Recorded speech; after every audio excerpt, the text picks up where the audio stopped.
this is SAT Percents B. Here's a video of just kind of explaining my work. Mr. Kraft has a sheet with his work on it, so a lot of times him and I have kind of a different way, or like one of us will think of something just a little different than the other, and it might be worth watching both. Like if my way doesn't make sense, maybe go watch his. If his way doesn't make sense, maybe watch mine. But up to you. It's kind of nice to have two options. Number one here is asking about a percent change. So what percent did we increase? That's basically saying what percent did it change. So this is the percent change equals change divided by original. So put the amount that it changed here. So that's just subtracting these two. And then the original amount. So that's what it used to be. Divide those and you get like 0.054. And then if you turn that into a percent, there we are. Number two, this one's tricky. This one took me a few minutes to kind of make sure I had everything in the right spot. So $8 per hour for the first 10 hours. So that got me 80. But then reading through further, he only saves 90% of his earnings for each week. So of that $80, he saved 90% of it, which means 72. So he's got $72. He saves $9 a week. So this is a little tricky here. He saves 90% of that $10, so he saves $9. And he's trying to get to 270. So I set up this little equation. And this is certainly not the only way to do it. It's just what made sense to me. But that doesn't mean it's the only way at all. So then this is 9x equals, let's see, 198. And if you divide that, you get 22. Number three is not too bad. You're just multiplying those. So 15% of 8. Of means times. So this would be 0.15, times 8. So that's 1.2. They put that there. They're trying to trick you, but they kind of helped you out here by underlining the word minutes. So it's 1.2 hours. You got to figure out how many minutes that is. So just multiply it by 60. Number four, this is a trickier one also. Some of these percent ones can get rough. Like they seem like they're not too bad, but when you get into it, you got to make a few choices that if you go the wrong way, it can easily lead you down the wrong path. So what I did in this one is call X the total number of people that were invited to join the committee. And it made sense to me to set up an algebra equation. Again, it's not the only way to do it. I know Mr. Kraft did it a little bit different way.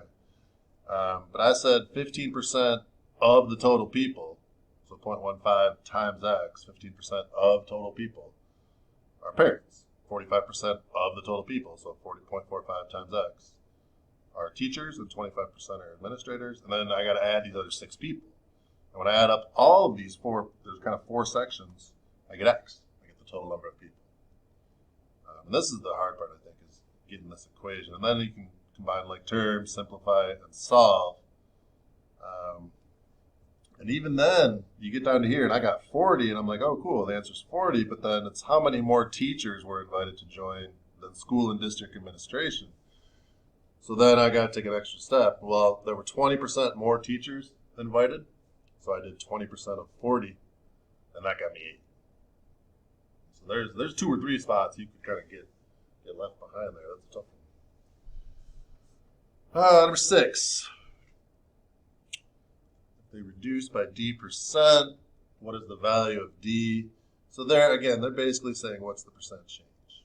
They're saying what percent, because they're asking to find D, did we reduce by? That's a percent change. So we take the amount that they changed, and that is the 2,325, because that's the reduction, that's the change, divided by the original.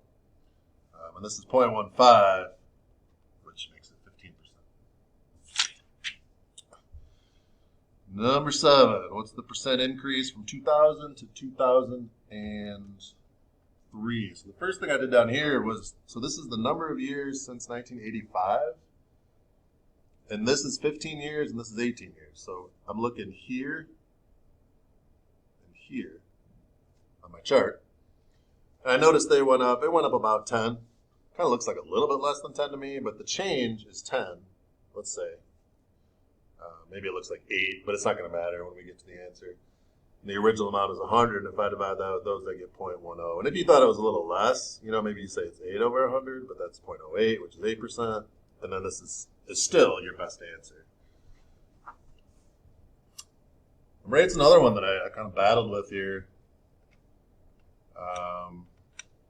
So they say, what percent of the total cost is the cost of the movers? So you got two costs here. The truck, which is $40 a day. You're only having this truck for one day. Plus 75 per mile driven, and they're going to drive 40 miles. So if you figure all that out, the truck costs $70. The two movers from 3 to 8. So you're paying $15 an hour for 4 hours, 2 people. That's $120. And then what percent of the total cost is the movers? So you're doing movers divided by total, which is what I'm doing there. And if you divide that, you get 0.63. Number 9, again, these are not the easiest. I think percents are pretty tricky, man.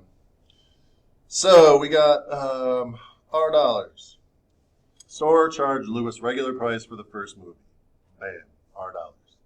They gave him a 25% discount on the second movie, which means he only paid 75% of the original. So if this first one was $100 for a movie, then the second one's only $75 because it's 25% off. And then after all of that, the two things he put together, he's got to pay tax. So then he's got to multiply by 1.08. And again, remember that multiplying by 1 keeps the original price, and then the 0.08 is like adding the tax. And then they're not even asking you to kind of get a number for the answer. They're saying put it into an expression, and that's what we end up. Number 10. So, which of the following is the closest to percent increase? So that's percent change. So we're looking for the change divided by the original. The change, well, we started off with 25,000 and ended up here. So we got the difference is that 4926 divided by the original. And that gets me 0.2 or 20%. Peace.